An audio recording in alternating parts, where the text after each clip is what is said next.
अपने पिता से बंटवारे में सुई तक का हिसाब करने के बाद उनको अकेला छोड़ दिया। तीन बेटे होने के बाद भी लाला शंकर देव और उनकी पत्नी को खुद ही बनाना खाना पड़ता था।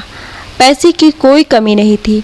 3 बेटों को देने के बाद भी इतना था कि दोनों पति पत्नी आराम से अपने जीवन को चला सके।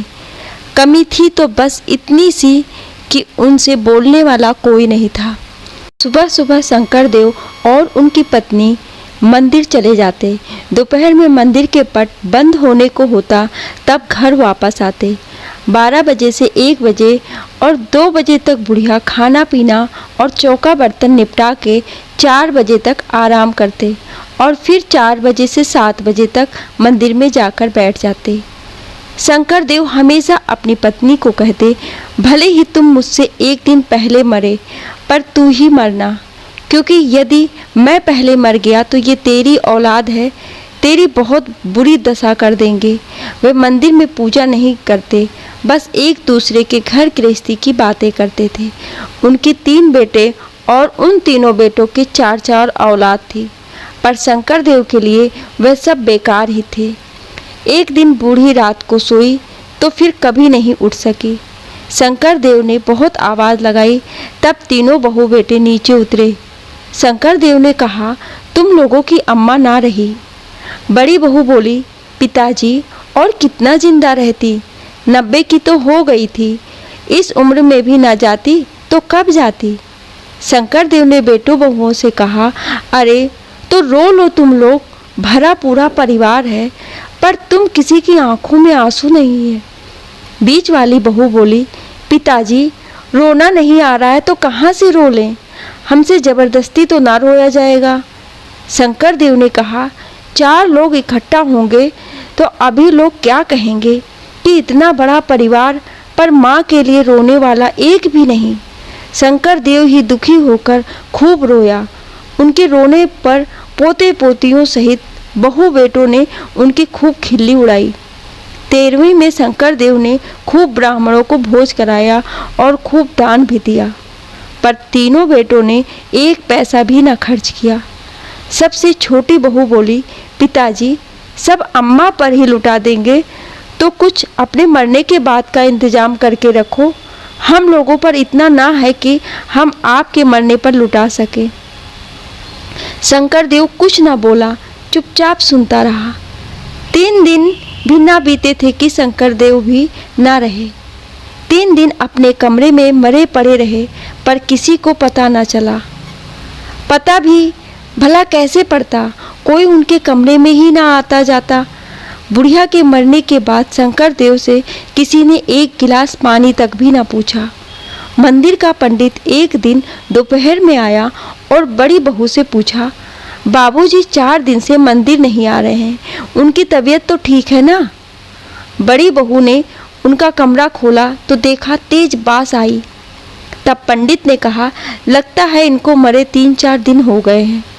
पूरे शहर में पंडित ने ढिढोरा पीट दिया कि शंकर देव 3 दिन मरे पड़े रहे, बेटे बहुओं ने देखा तक नहीं। शंकर देव शरीर से भारी थे, दूसरा उनके कमरे में बहुत बास आ रही थी। तीनों संतानों में से कोई भी उनके कमरे में जाने को तैयार नहीं था। सभी परिवार के लोग अपना अपना मुंह रुमाल से ढक कर खड़े थे। बड़े पोते ने कहा, यार दादाजी 3 दिन से मरे पड़े हो, क्या बता नहीं सकते थे कि मरने जा रहा हूँ। तभी सड़क पर नगरपालिका का जमादार बीच वाले लड़के को दिख गया। उसने उससे कहा, जरा ननकू बाबूजी को कुर्सी सहित बाहर घसीट लाओ। ननकू ने कहा, साहब बहुत बास आ रही है, कमरे से 1000 लूँगा। 1000 का नाम सुनते ही तीनों लड़के मुंह बना बनाकर अलग अलग हट गए। तभी समाज के लोगों ने घर के बाहर भीड़ लगाना शुरू कर दिया था। शंकर देव का बड़ा नाम था, शहर में बड़े आदमी जो थे, इसलिए पूरा शहर ही कुछ देर में उमड़ पड़ा। बाहर ही की हलचल देखकर घर वालों ने सोचा, अब तो बदनामी हो जाएगी, अगर एक भी बाहर का आदमी अंदर आ गया तो। बड़े पोते ने जुगाड़ लगाया और एक बड़ी रस्सी का फंदा बनाकर शंकर देव की कुर्सी में फंसा दिया। उस फंदे से कुर्सी के साथ साथ शंकरदेव के शरीर को भी जकड़ लिया था। अब आसानी से तीनों लड़के और शंकरदेव के पोते उस कुर्सी को घसीटते हुए बाहर खुले आंगन में ले आए।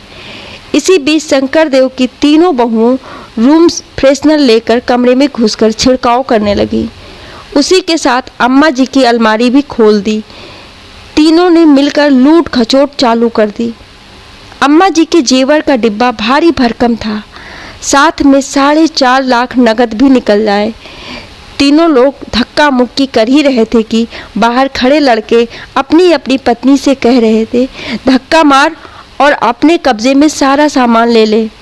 धक्का मारने में जेवर और 4.5 लाख रुपए जमीन पर गिर गए। जमीन पर जगह जगह शंकरदेव ने मलमूत्र त्याग रखा था। शायद वो कमजोरी की वजह से बाथरूम तक नहीं पहुंच पा रहे होंगे।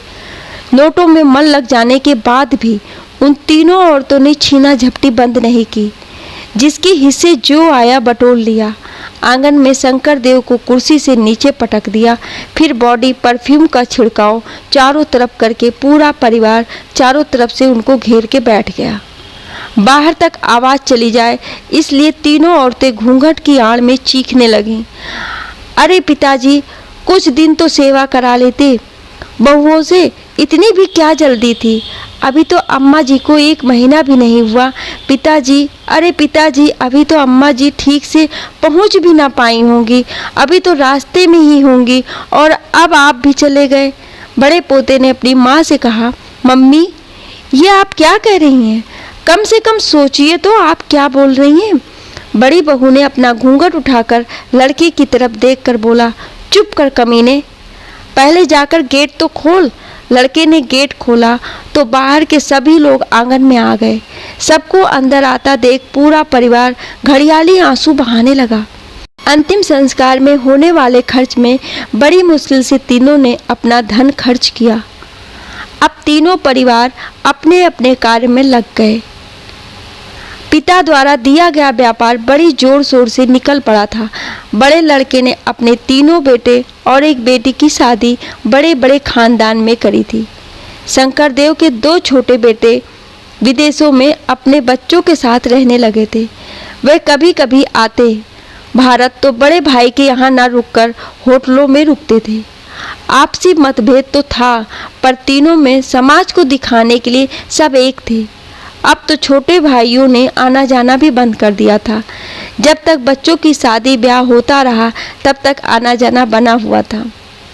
शंकरदेव का बड़ा बेटा बहू भी अपनी उम्र के 60 वर्ष पूरे कर चुके थे। तीनों लड़कों ने पिता का बिजनेस संभाल रखा था। अवधेश, शंकर का बड़ा बेटा, अब बीमार रहने लगा तो बेटे आपस में झगड़ा करने लगे तो अवधेश ने तीनों का बंटवारा कर दिया। कुछ धन अपने पास रखा कि कभी कभी बेटी आती है तो उसको देने के लिए लड़कों से मांगना ना पड़े। अवधेश का बहुत बड़ा घर था, उसी में तीनों बेटे और खुद पति पत्नी रहते थे। घर अभी भी अवधेश के नाम ही था। दोनों छोटे भाइयों को पैसा देकर अपने नाम कर लिया। किसी बात को लेकर अवधेश के तीनों बेटों ने अपनी अपनी रसोई अलग कर ली। शुरू में अवधेश और उसकी पत्नी छोटे बेटे के साथ भोजन करते थे। एक दिन छोटी बहू ने ऐसा ताना मारा कि अवधेश और उसकी पत्नी को बीच वाले लड़के के यहाँ भोजन करना पड़ा, लेकिन वहाँ भी अधिक दिन उसकी खातिर नहीं हो पाई तो अब बड़े बेटे का ही सहारा बचा था। वह दोनों बड़े लड़के के साथ रहने लगे। चलने फिरने में अब अवधेश और उसकी पत्नी असमर्थ हो गए तो उनका भोजन उसी कमरे में आने लगा जिसमें कभी शंकरदेव रहा करते थे। कुछ दिन तक तो बहू भोजन देने नीचे आती थी, बाद में ये काम नौकर करने लगा। जब नौकर गांव चला जाता तब अवधेश और उसकी पत्नी को बहुत कष्ट होता था। बहू खुद कभी भी खाना देने नहीं आती, बल्कि घर के एक पालतू कुत्ता था, काफ़ी समझदार। उसके गले में टिफिन टांग देती तो वह कुत्ता अवधेश के कमरे में टिफिन पहुंचा देता। जब तक वह लोग भोजन नहीं कर लेते तब तक कुत्ता वहीं बैठा रहता। जूठा टिफिन जब तक अवधेश की पत्नी कुत्ते के गले में नहीं टांग दी तब तक वह एक टक उनको देखता रहता। अवधेश और उसकी पत्नी ने जब बेटे को बताया कि कुत्ता हम लोगों के लिए खाना लेकर आता है, बहू बिल्कुल भी ख्याल नहीं रखती। बेटा गुस्से से बोला, मम्मी जुबान को कंट्रोल में रखकर बात किया करिए। वह कुत्ता नहीं है, मेरे बेटे जैसा है। हम दोनों के कोई बच्चा नहीं है, तभी तो हम उसे बेटा जैसा मानते हैं। आज के बाद कभी उसको कुत्ता नहीं कहना। थोड़े दिन में हम लोग उसके लिए उस जैसी बहू कुतिया लाएंगे और उसका विवाह करेंगे। इसलिए उसे कुत्ता नहीं, आपका पोता समझा करिए और अपने दिमाग में बैठा लीजिए कि कुत्ता नहीं, आपका पोता आपकी सेवा कर रहा है। इतना कहने के बाद वह ऊपर चला गया। अवधेश की पत्नी ने दोनों हाथों से माथा पीटते हुए कहा, करम फूट गए हमारे। अब यही दिन देखने को रह गया था कि कुत्ते को पोता समझे।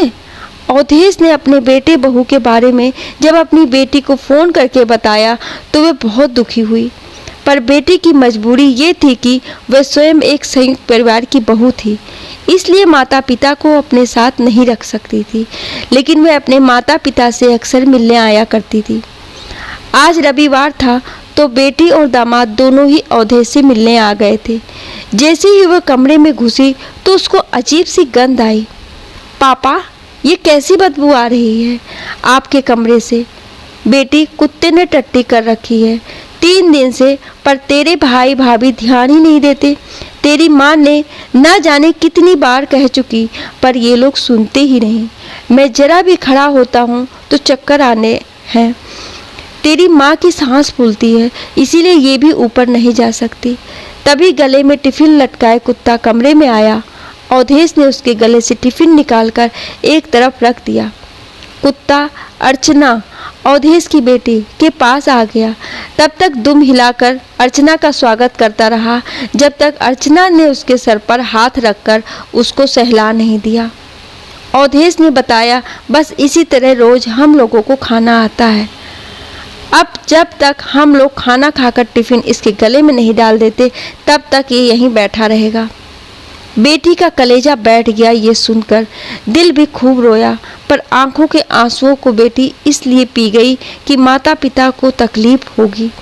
अर्चना ने कुत्ते से कहा, जा भाभी को बुला कर ला। अर्चना की बात सुनकर वह सरपट ऊपर भागा और थोड़ी ही देर में अपनी मालकिन का दुपट्टा मुंह में दबाकर मालकिन को घसीटते हुआ अवधेश के कमरे में ले आया। अपनी ननद को अचानक देख उसके होश उड़ गए। खिसियाते हुए बोली, अरे दीदी आप, और ननद के पैर छूने लगी। बस करो भाभी, ये झूठा दिखावा ना करो तो ही बेहतर होगा। अर्चना ने अपनी भाभी को हटाते हुए कहा, क्या तुम्हारे मायके में भी तुम्हारे माता पिता को कुत्ता ही खाना देने जाता है? थोड़ी बहुत तो तुम में शर्म है या बेच खा गई सारी शर्म? इस कमरे में डॉगी की पॉटी की इतनी बदबू आ रही है, जरा बैठ कर देखो 5 मिनट इस कमरे में। तुम अपने सास ससुर के साथ ऐसा कैसे कर सकती हो? यकीन नहीं होता मुझे, तुम अच्छे परिवार की लड़की हो। भगवान न करे कल को तुम्हारे माँ बाप के साथ तुम्हारी भाभी ऐसा करे जैसा तुम कर रही हो, तो तुम्हें कैसा फील होगा? वह अपनी ननद की बातों को बहुत देर बर्दाश्त करती रही। जब उसे लगा कि अब तो पानी सर के ऊपर जा रहा है तो कमरा छोड़कर भागने लगी। तभी कुत्ते ने उसके कुर्ते को अपने मुंह में दबाकर रोक लिया। ऐसा लग रहा था मानो वह अर्चना से कह रहा हो कि इसको और 4 बातें सुनाओ। लेकिन वह अपना कुर्ता छुड़ाकर वहां से चली गई। अपने पति को 3 का 13 लगाकर बहन के खिलाफ भड़का दिया। बहन भाई में काफ़ी बहस हुई, पर नतीजा ये हुआ कि भाई ने धक्का मारकर बहन को घर से निकाल दिया। अवधेश ने अपने पास की जितनी भी जमा पूंजी थी सब कुछ बेटी को देकर ये कहा कि अपने ससुराल के नज़दीक कोई किराए का मकान देख ले, हम लोग वहीं रह लेंगे। ये सब देख सुनकर अवधेश का बेटा बोला, अभी के अभी निकलिए यहाँ से। अवधेश ने कहा, मैं नहीं, तू निकल अभी के अभी मेरे घर से। ये घर आज भी मेरा है। जो मेरी और पत्नी की देख रेख करेगा, ये घर भी उसी का होगा। इतना शोर सुनकर अवधेश के दोनों छोटे बेटे भी आ गए। सबसे छोटा बेटा बोला, वाह पापा जी वाह, आपने तो दादा दादी की सेवा करके उन्हें निहाल कर दिया था। बेचारों की अर्थी तक उठाने में चंदा लिया था। तुम तीनों भाइयों ने, और हम लोगों से उम्मीद करते हो कि हम लोग आपकी सेवा करें। इतना जलील होने के बाद अर्चना ने सारे जेवर और पैसा पिता के पास फेंक दिया। सारा जेवर और पैसा जमीन पर बिखरा देख, जो कि कुत्ते की पोटी में भी मिल गया था, अवधेश की तीनों बहुएं और बेटे उस पैसे और जेवर पर टूट पड़े। तीनों भाइयों और उनकी पत्नियों में खूब घमासान हुआ। कुत्ते की पोटी सबके कपड़े और मुंह पर लगी थी। तीनों भाई और उनकी पत्नियां एक दूसरे से कह रहे थे, धक्का मार, धक्का मार, धक्का मार। कुत्ते ने भौंक भौंक कर आफत कर दी। अर्चना रोते हुए वापस चली गई। जिसको जो रुपया जेवर मिला बटोर लिया, पर सबके मुंह पर कुत्ते की टट्टी लगी है और नाखूनों के खरोच के निशान सबके चेहरे पर साफ नजर आ रहे थे। अब तक कुत्ता जो टिफिन दे आता था वह भी बंद हो गया। अवधेश और उसकी पत्नी कई कई दिन भूखे रहने लगे। पानी पीकर दोनों जिंदा थे। बूढ़ा शरीर कब तक पानी पीकर जिंदा रहता। एक दिन अवधेश की पत्नी ने प्राण त्याग दिए। जब लड़कों ने अपने पिता के रोने की आवाज़ सुनी तो सब के सब नीचे आ गए। अवधेश अपनी पत्नी को पकड़कर खूब रो रहा था, पर बेटे और बहुओं के चेहरे पर कोई सिकड़ नहीं थी। अवधेश रोते रोते बोला, अरे कोई तो मेरी बेटी अर्चना को फ़ोन कर दो, कम से कम वह तो अपनी माँ को देख रो लेगी। तुम लोग तो निर्दयी हो। बड़ी बहू बोली, आपको भी दादाजी ने कहा था, तुम लोगों की माँ मरी है, रो लो। आप कितना रोए थे, हम लोगों से कुछ छिपा नहीं है। तीनों बेटियों ने मिलकर अपने पिता को कमरे में बंद कर दिया। माँ के अंतिम संस्कार के लिए तीनों मुकर गए। बीच वाली बहू ने एक चिट्ठी लिखी, मैं तुलसी देवी, अवधेश की पत्नी, मरणोपरांत अपने शरीर को दान करना चाहती हूँ। मेरा जिला अस्पताल प्रशासन से निवेदन है कि मेरा मृत शरीर किसी भी घर वाले को अंतिम संस्कार के लिए ना दिया जाए। अवधेश तुलसी देवी पत्र पढ़कर सब खुश हो गए। सब उसको शाबाशी दे रहे थे। वाह मछली वाह, कमाल कर दिया, 10-20 हजार बचा लिए तूने तो। अवधेश अपनी पत्नी का अंतिम संस्कार भी न कर पाया। बेटे बहुओं ने अंतिम संस्कार में होने वाले खर्चे को बचाने के चक्कर में अपनी मां के मृत शरीर को मेडिकल कॉलेज को दान कर दिया। अर्चना को खबर भी नहीं और अवधेश रोता रह गया कि उसकी बेटी अर्चना को बुला दो, पर लड़कों ने एक ना सुनी। 10 दिन के बाद जब बेटी को पता चला कि उसकी माँ अब इस दुनिया में नहीं है, तो वे छटपटा कर रह गई। अवधेश को अब अपनी गलती का एहसास हो रहा था कि उसने अपने माता पिता के साथ क्या किया था। ये उसी का नतीजा है। अवधेश अब एकदम अकेला पड़ गया। पत्नी के मरने के बाद वह और ज़्यादा बीमार रहने लगा। बेटे बहुओं को जब फुर्सत मिलती, एक कटोरे में सुबह शाम की बची रोटियों को एक कटोरे में तोड़कर उस पर दाल डालकर अवधेश के कमरे की चौखट पर रख देते। अवधेश भी खिसकता खिसकता चौखट के पास जाता और बासी दाल रोटी खाकर अपनी भूख मिटाता। कल तक शहर का सेठ कहलाने वाला अवधेश की दशा भिखारियों जैसी हो गई। शरीर पर गंदे कपड़े पड़े हुए, सफ़ेद बाल और दाढ़ी, बड़े बड़े नाखून और नाखूनों में भरी गंदगी। ना जाने में कितने दिनों से नहाया नहीं था। अवधेश अगर अपने को शीशे में देखता तो शायद पहचान न पाता। एक दिन अर्चना आ गई सुबह सुबह और उसने अपने तीनों भाइयों से कहा, पापा को मैं अपने साथ लेकर जा रही, लेकिन ले जाने से पहले पूरे शहर के लोगों को इकट्ठा करके उनको बताना चाहती हूँ कि जिस पिता की जायदाद पर 3-3 बेटे ऐशो आराम की ज़िंदगी जी रहे हैं, उन्हीं के पिता उन्हीं के घर में एक भिखारी से भी बदतर ज़िंदगी जी रहे हैं। बल्कि इससे जीना नहीं कहते, वे घुट घुट के मर रहे हैं। समाज को पता तो चले कि इस शहर के रईस बाप के रईस बेटे अपने बाप को कितने सुख चैन से रख रहे हैं। अर्चना की खरी खोटी सुनकर तीनों लड़कों की हालत खराब हो गई। अर्चना और उसके पति ने मिलकर अवधेश को स्नान कराया, उसके कमरे की सफाई करी और भाइयों को आगाह किया कि या तो पापा ऊपर तुम लोगों के साथ रहेंगे या तो मैं साथ लेकर जाऊंगी। अगर मैं लेकर गई तो इस शहर को बता कर जाऊंगी, जैसा कि अभी मैं तुम लोगों को बता चुकी हूँ। तुम तीनों भाई अपनी अपनी बीवियों के साथ सलाह कर लो। मैं आज शाम तक पापा के साथ, तुम सब शाम तक पता करके मुझे बता दो। बहन के द्वारा दी गई चेतावनी ने सबको सोचने पर मजबूर कर दिया। सभी लोग बहन के पास जाकर बोले, पापा हम लोगों की जिम्मेदारी है, हम लोग ही पापा की देखरेख करेंगे। ये कहते हुए बड़े लड़के ने अवधेश को उठाया और सीढ़ियों से ऊपर ले जाने लगे। लड़की और दामाद उसी शाम चले गए। 3 दिन अवधेश के ठीक से गुजर गए। चौथे दिन सभी के प्लान के हिसाब से अवधेश को बरेली के पागल खाने में छोड़ने जाना था। शहर के डॉक्टर से बड़े बेटे ने कहा, डॉक्टर साहब मम्मी के जाने के बाद पापा कुछ अजीब अजीब हरकतें कर रहे, पूरे घर में उपद्रव कर रहे हैं। सामान फेंकना, कपड़ों में ही गंदगी करना, और तो और रात उठ जाते हैं और किचन की गैस जला देते हैं। पूरी रात उसके सामने बैठे रहते हैं। कभी कभी पूरी रात साबुन से हाथ धोते रहते हैं। इतना ही नहीं, घर में डॉग है, उसकी पेडियां खा लेते हैं। ये सब क्या है डॉक्टर साहब, मेरे पापा जी को क्या हो गया है? ये कहते कहते वह घड़ियालू आंसू बहाने लगा। डॉक्टर अग्रवाल अवधेश के पारिवारिक डॉक्टर थे। उन्होंने कहा कि चलो मैं देख लेता हूँ। तो लड़का बोला, नहीं डॉक्टर साहब, आप रहने दीजिए। आज सुबह से घर में 2 लोगों का सर फोड़ चुके हैं। आज सुबह ही मेरी मिसेज को सीढ़ियों से धक्का मार मार के नीचे गिरा दिया। गनीमत रहे कि उसने अपने आप को संभाल लिया। इतनी बुरी हालत है और तुम मुझे अब बता रहे हो? डॉक्टर अग्रवाल ने उससे कहा, अब तुम इनको किसी मेंटल हॉस्पिटल में दिखा दो, मैं रेफर कर देता हूँ। तुम इनको बरेली ले जाओ। लड़के को यही तो चाहिए था। नहीं डॉक्टर साहब, मैं पापा जी को वहाँ नहीं भेज सकता, वो कोई पागल थोड़ी हैं। फिर यहाँ के लोग क्या कहेंगे कि बेटे ने पिता को पागल खाने भेज दिया। तुम्हें लोगों की परवाह है पर पिता की नहीं।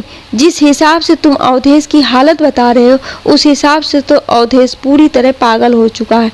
तुम लोगों की परवाह छोड़कर उसको आज ही लेकर जाओ। लड़के के चेहरे पर जो चमक थी वह किसी विजेता से कम नहीं, हो भी क्यों ना। डॉक्टर अग्रवाल ने बातों का गोल्ड मेडल जो दे दिया था। सभी लोग बहुत खुश हो गए। आज रात को ही अवधेश को बरेली के पागल खाने ले जाने के लिए तीनों बेटे और बड़ी बहू गाड़ी में अवधेश के साथ बैठ गए। रास्ते पर अवधेश अपने बेटों से अच्छी अच्छी बातें करते हुए जा रहे थे।